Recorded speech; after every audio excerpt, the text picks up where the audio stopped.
All right, settle down, folks. Welcome to the show. Or, well, welcome to William's YouTube channel. We've got a fantastic voyage lined up for you today. We're talking about Malaysia, a place so vibrant it makes a Vegas showgirl look like she's dressed for a funeral. So buckle up because this isn't your grandma's slideshow. We're diving headfirst into a country that's got more surprises than a reality TV reunion. Today, we're embarking on a journey through Malaysia's most incredible spots. So prepare to be amazed, folks. 16 must-visit spots, each one more fascinating than the last. So grab your popcorn or maybe some nasi lemak, and let's get this Malaysian party started with William.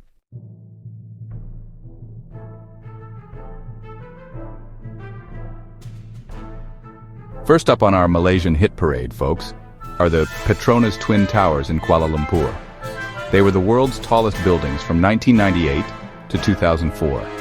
You can't miss them. They dominate the skyline like two giant, shiny exclamation points. They're a symbol of Malaysia's leap into modernity, especially at night when they're all lit up. The design incorporates Islamic geometric patterns. It's a blend of tradition and modernity. Their completion put Kuala Lumpur on the global map. They represent Malaysia's journey to becoming a significant player in Southeast Asia.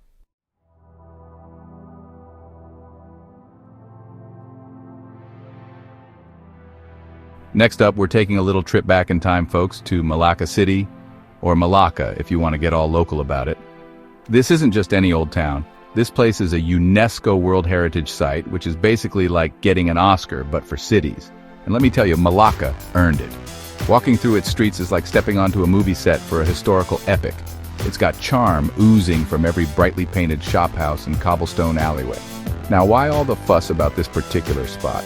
Well, Malacca was a huge deal back in the day. We're talking 15th century onwards. It was one of the most important trading ports in the entire world. Think of it as the Amazon.com of the spice trade, but with more pirates and fewer drones. Ships from China, India, the Middle East, and later Europe all converged here, trading silk, porcelain, tea, and those all-important spices that made food taste like something other than, well, bland.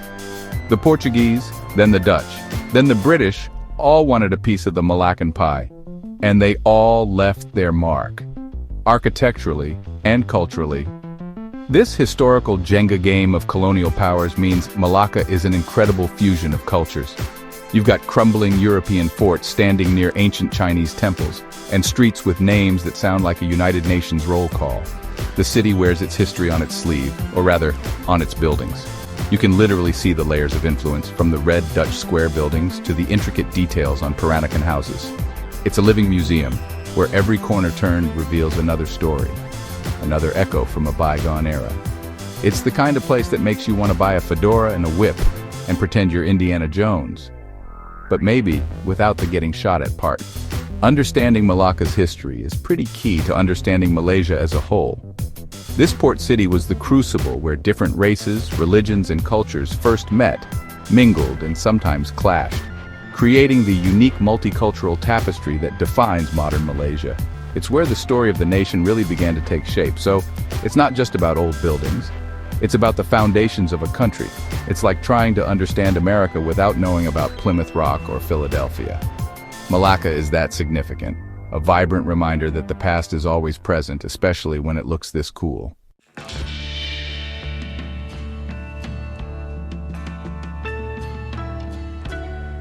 Next up on our Malaysian adventure, we've got Batu Caves. The first thing you see is this massive golden statue of Lord Murugan. It's 140 feet tall, folks. You crane your neck back, and it's just gold. Now, once you're done being blinded by the bling, you notice the stairs. There are 272 of them, leading up to the main temple cave. It's like nature's stairmaster, but with more humidity and monkeys. The whole atmosphere around Batu Caves is pretty intense in a good way. You've got the smell of incense wafting through the air. And of course, the monkeys. It's a real sensory experience, a world away from, say, Burbank. This is a super important religious site, especially for Tamil Hindus. People come from all over the world, especially during the Thai Pusam festival. It's humbling, really, to see that kind of faith in action.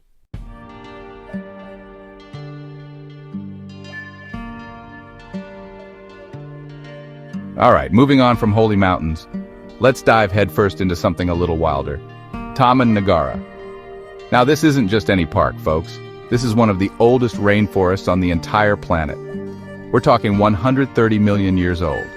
That's older than the dinosaurs, older than your uncle's jokes, older than, well, pretty much everything. It's ancient, so when you step in here, you're stepping into a world that's been doing its thing long before we humans showed up with our iPhones and our questionable fashion choices. It's a proper, bona fide, welcome to the jungle kind of place, minus Axl Rose and biker shorts, probably. Getting to Taman Negara is often an adventure in itself. For many, it involves a longboat ride up the river, which is way cooler than sitting in LA traffic, let me tell you. You're chugging along, the jungle closing in on either side, the sounds of mysterious creatures echoing around you. It's like that scene in Apocalypse Now, but hopefully with a much happier ending and fewer existential crises. You start to feel like a real explorer, even if you're just trying to keep your hat from blowing off. It's the perfect way to transition from city life to the deep, untamed wilderness, a real palate cleanser for the soul. Once you're there, the natural beauty part really hits you. It's just green. So many shades of green, you'd think Sherwin-Williams had a prehistoric ancestor who went nuts here. Towering trees that have been around for centuries, some so big you can't even wrap your arms around them. Not that I tried, Guillermo did, it was awkward. There's this incredible biodiversity. Thousands of species of plants, insects, birds, and if you're lucky, bigger critters. It's a symphony of nature, a constant hum of life. You can almost feel the oxygen levels rising, which is nice after all that city smog. And then there are the adventure opportunities. Oh, they've got adventures, all right. Taman Negara isn't just for strolling and taking pretty pictures, though you can do that too. This is a place where you can really get your hands dirty, metaphorically, and let's be honest, probably literally. We're talking jungle trekking, night walks where you see things that go bump or slither in the dark, maybe even a bit of fishing, if that's your jam. It's a chance to channel your inner Indiana Jones, minus the whip and the fear of snakes. Or maybe with the fear of snakes, that's pretty common.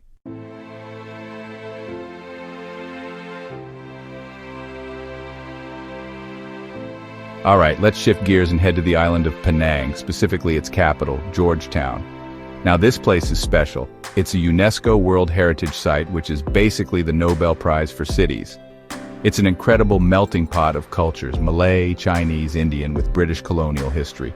The food here deserves its own chapter, we'll get to that. The architectural marvels are everywhere you look in Georgetown. And speaking of things to look at, you can't talk about Georgetown without mentioning its famous street art. It's clever, whimsical, and has turned the whole city into an open-air art gallery. The real magic of Georgetown is how these architectural marvels tell stories. You're walking through history, feeling the echoes of the past while the vibrant present buzzes all around you.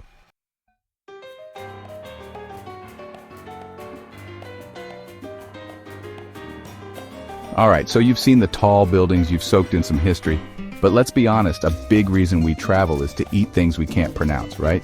And Kuala Lumpur, or KL as the cool kids call it, which I am obviously, is basically an all-you-can-eat buffet disguised as a city. Forget your sad desk lunch, folks. We're talking about a place where the street food isn't just a snack. It's an art form, a declaration of deliciousness. It's like if every food truck in LA had a much cooler, much more flavorful older cousin who actually knows how to cook. The air itself smells like a party your taste buds desperately want an invitation to. And trust me, they're all on the VIP list here.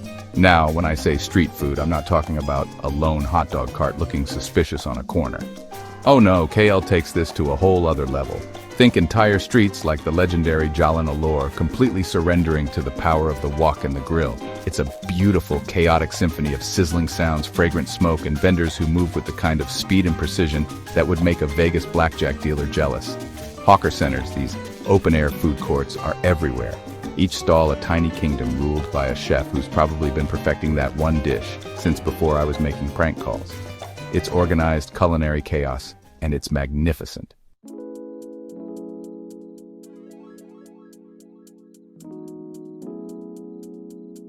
All right, folks, buckle up, because we're about to take a sharp turn from delicious food to something, well, intense. We're talking about Thai Pusam. Now, I've seen some pretty wild things in my time. I work in Hollywood, after all. But this festival is on a whole other level of commitment. It's a Hindu festival, celebrated mainly by the Tamil community, and it's a spectacle of devotion, faith, and things that make you go, whoa, did I just see that? It's vibrant, it's loud, and it's definitely not your average Tuesday. Think of it as the Super Bowl of spiritual devotion, but with significantly more body piercings. The lead up to Thaipusam isn't just a casual, hey, let's go to a festival kind of thing. Devotees prepare for weeks, sometimes months, with fasting, prayers, and a whole regime of spiritual discipline.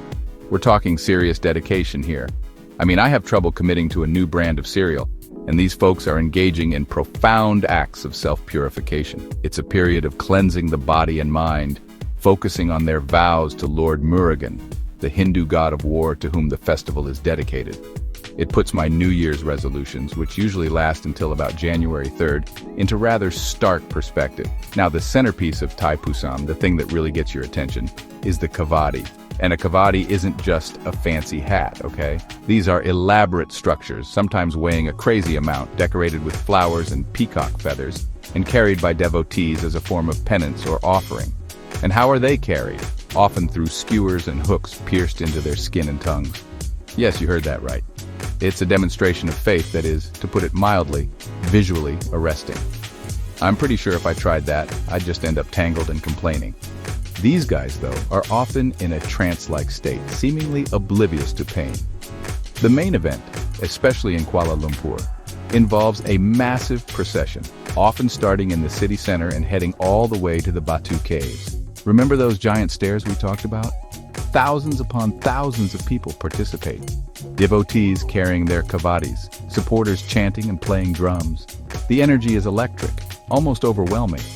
It's a sea of yellow and orange, the air thick with incense and the sound of devotional hymns. It's a powerful raw display of human faith that you kind of have to see to believe, even if you're watching through slightly parted fingers at times.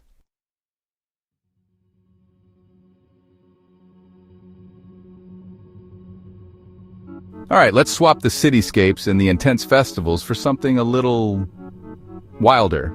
And when I say wilder, I mean wild. We're talking about one of the oldest rainforests on Earth, a place so ancient it makes my jokes feel fresh. This isn't your local park with a few squirrels and a designated picnic area. This is the real deal. A sprawling, untamed wilderness teeming with life that looks like it jumped straight out of a nature documentary.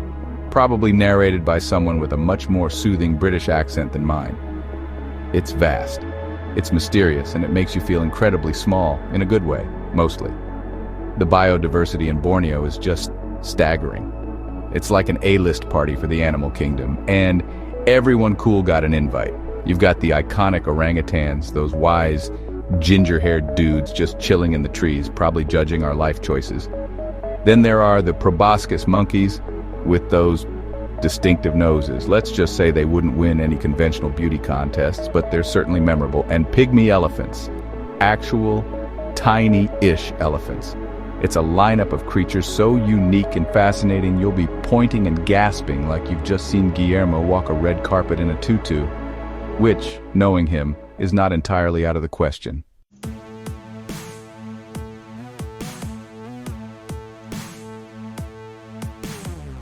All right, so you're in Kuala Lumpur, you've seen the shiny towers, you've eaten some amazing food, and now you're thinking, where can I buy something I absolutely don't need but desperately want? Well, folks, let me introduce you to Central Market, or as I like to call it, Pasar Seni, if you're feeling fancy and local. This place has character. It's housed in a cool Art Deco building from 1928. So you're shopping in a museum that sells things. It's a landmark, a heritage site, and a place where your bargaining skills will be put to the test. It's a treasure trove, or maybe a hoarder's paradise, depending on your perspective. The air is thick with the murmur of a dozen languages, the clatter of commerce, and maybe a hint of incense or some exotic spice you can't quite place. It's a fantastic place to just wander, even if you don't buy anything, though I dare you to try and leave empty-handed. It's a slice of authentic Kuala Lumpur life, a far cry from the generic souvenir shops you find in airports. This place feels real. It feels alive. And it definitely feels like you're a long way from home in the best possible way.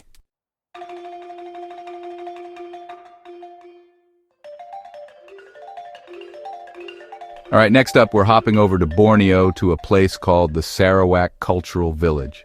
Now, when you hear cultural village, you might picture, I don't know, a couple of sad-looking huts and a guy reluctantly weaving a basket. But this place, folks, this is on another level. It's often called a living museum, which sounds a bit like something out of a sci-fi movie, but it basically means you get to see culture in action, not just behind glass.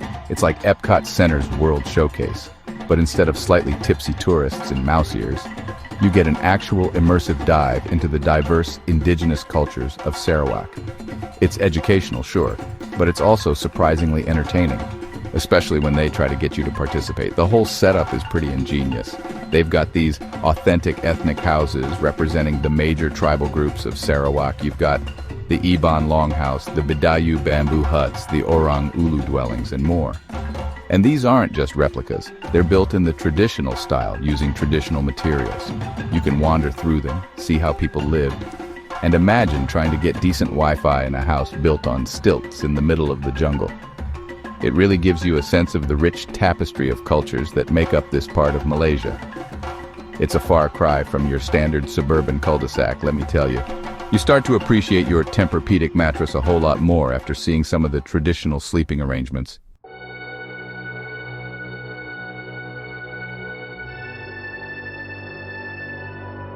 All right, folks, for our next stop, we're heading to Penang to visit a place that is, and I don't say this lightly, absolutely massive.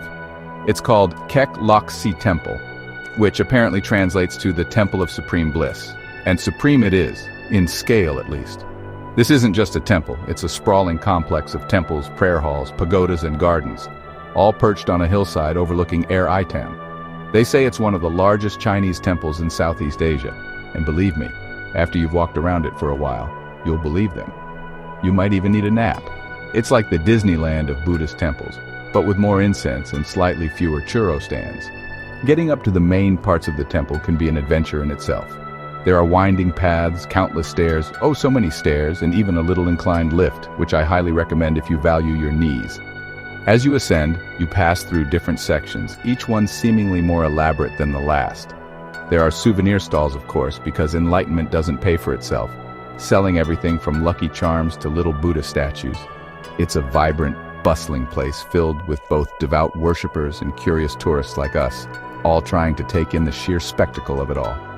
You'll see monks in their saffron robes, families making offerings, and a whole lot of people taking selfies.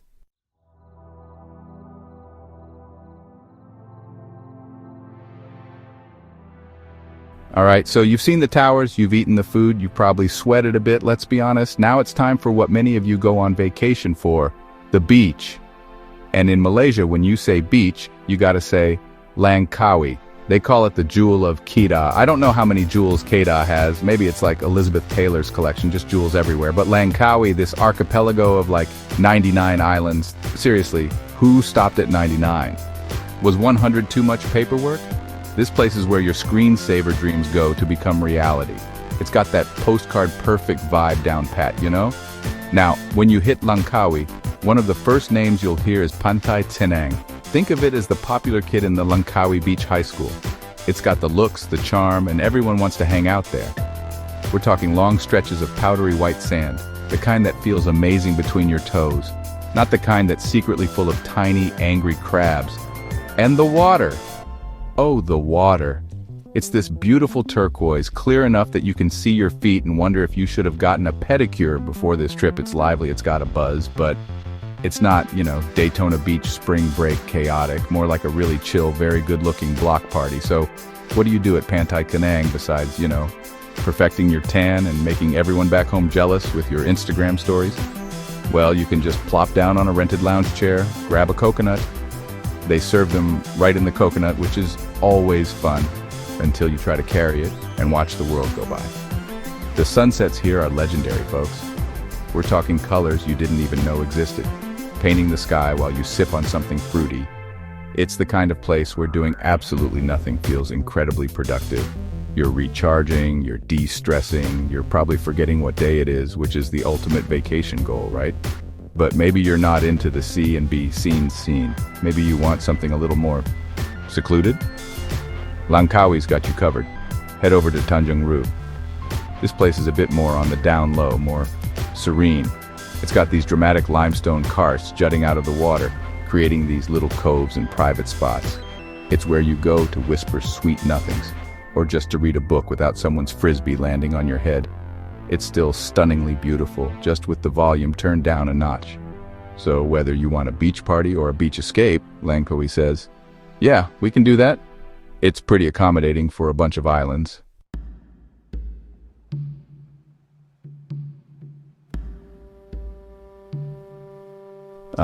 All right, so we've lounged on beaches. Now let's talk about something completely different. Let's talk about climbing a giant mountain, and that something is Mount Kinabalu in Borneo. This is one of the highest peaks in Southeast Asia, a UNESCO World Heritage Site.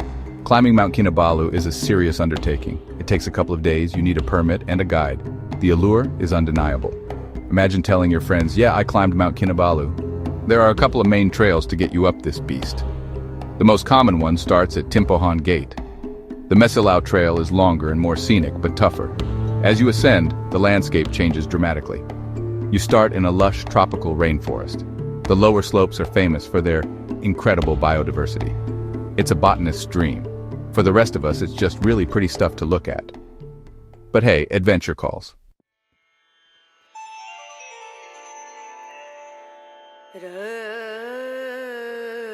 All right, after all that outdoor adventuring, let's switch gears and get a little cultured, shall we? Let's head indoors into the air conditioning, which, by this point in your Malaysian journey, you'll appreciate more than you can imagine. We're going to the Islamic Arts Museum Malaysia, right in Kuala Lumpur. Now I know what some of you are thinking. A museum? Jimmy, I'm on vacation. But trust me, this isn't one of those stuffy old museums where you just shuffle along looking at dusty pots. This place is genuinely cool. It's got one of the best collections of Islamic art in Southeast Asia, maybe even the world. It's impressive, it's beautiful, and you might actually learn something without realizing it. First off, the building itself is a work of art. You walk in and you're greeted by these huge, light-filled spaces, incredible domes, intricate tile work. It's stunning. They clearly didn't skimp on the design budget. It's the kind of place that makes you want to whisper, not because you have to, but because it just feels serene. It sets the mood perfectly for appreciating the treasures inside. They've got galleries dedicated to all sorts of things, from the architecture of mosques around the world, with these incredibly detailed scale models, to ancient Qurans and manuscripts that are so beautifully written, they make your grocery list look like a cry for help. The galleries are thoughtfully laid out.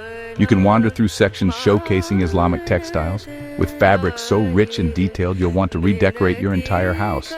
There's a gallery for arms and armor, which is always fascinating, intricate swords and daggers that are both deadly and beautiful. It's like I might have to defend myself, but I'm going to look fabulous doing it. Then there's the jewelry, the ceramics, the glassware.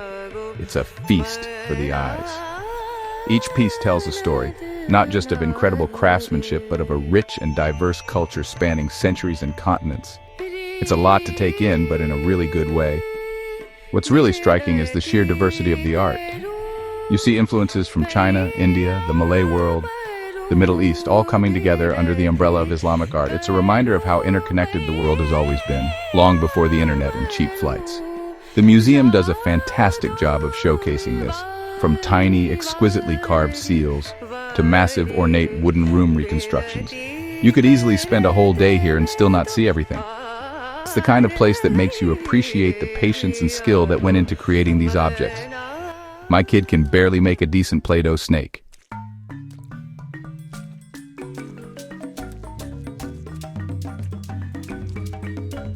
All right, so you think you know fabric art? Maybe you tie-dyed a t-shirt at summer camp, ended up looking like a melted rainbow. Good times. But let me tell you, Malaysian batik, that's a whole other level, folks. This isn't just some random splashing of color. This is serious, intricate, beautiful stuff. It's like the Michelangelo of textiles. If Michelangelo decided frescoes were too easy and wanted to work with hot wax and dye instead. You see these patterns, these designs, and you realize this is an ancient craft passed down through generations. It's got history, it's got soul, and frankly, it's got way more style than that band t-shirt you've been wearing since college. Now, how do they do it? It's not with a Sharpie, I can tell you that. They use this thing called a canting. Sounds like something you'd find in a wizard's toolkit, right? It's basically a little copper pen-like doodad that they fill with hot molten wax. hot wax people, and with this, they draw these incredibly detailed designs onto fabric. Imagine trying to sketch your masterpiece while your pen is literally dripping fire. I'd last about 5 seconds before I accidentally waxed my own eyebrows shut. But these artisans, they glided across the cloth like it's nothing, creating these amazing resist patterns before the dyeing process even begins. It's meticulous, it's precise, and it's probably not something you should try after 3 cups of coffee.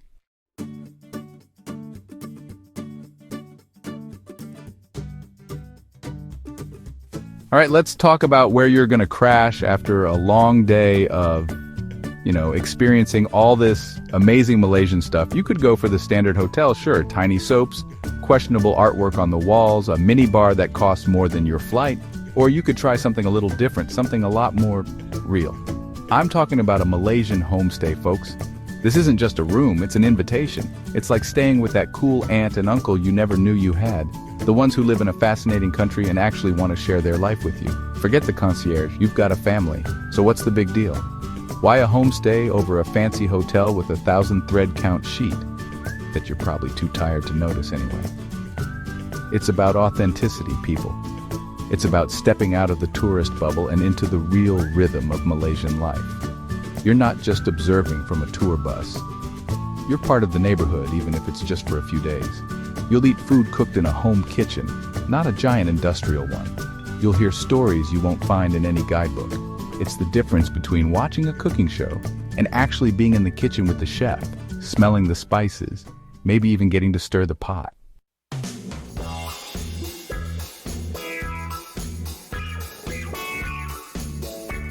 Well, folks, that's it. We've reached the end of our incredible journey through Malaysia. From towering skyscrapers to ancient rainforests, from bustling markets to serene temples, we've seen a lot, haven't we? A huge thank you for sticking with us, for virtually trekking through jungles and navigating city streets. You made it through all 16 spots. You deserve a pat on the back, or maybe a delicious bowl of laksa. Seriously, if you're not already looking up flights to Kuala Lumpur, what are you even doing with your life? This country is calling your name. Malaysia, what a place, huh? It's got a little bit of everything and then some. You've got the stunning Petronas Towers, looking like giant silver rockets ready to launch. You've got the historical charm of Malacca, the spiritual vibes of Batu Caves, and the wild heart of Taman Negara. Penang's street art, Borneo's orangutans, the unbelievable food pretty much everywhere. It's a sensory overload in the best possible way. It's a country that will surprise you, delight you, and probably make you want to extend your vacation indefinitely. Don't say I didn't warn you. Now, before you click away to watch cat videos or whatever it is you do, we've got a small favor to ask. If you enjoyed this little tour, if you learned something new, or if you're just feeling generous, go ahead and hit that like button. It helps us out, makes us feel good. You know the drill. And if you really, really liked it, why not subscribe? We've got more adventures, more sarcastic commentary, more reasons to procrastinate coming your way. And hey, drop us a comment below. Tell us which of these Malaysian spots is now on your bucket list. Or if you've been, what was your absolute favorite thing? We actually read those sometimes. All right, y'all, that's our Malaysian adventure wrapped up tighter than a delicious roti canai. Thanks so much for watching, for spending this time with us. We hope you're feeling inspired to get out there and see this incredible country for yourselves. Until next time, keep exploring, keep discovering. And as they say down south, don't let the screen door hit you where the good Lord split you. Safe travels, everybody, and we'll see you on the next one.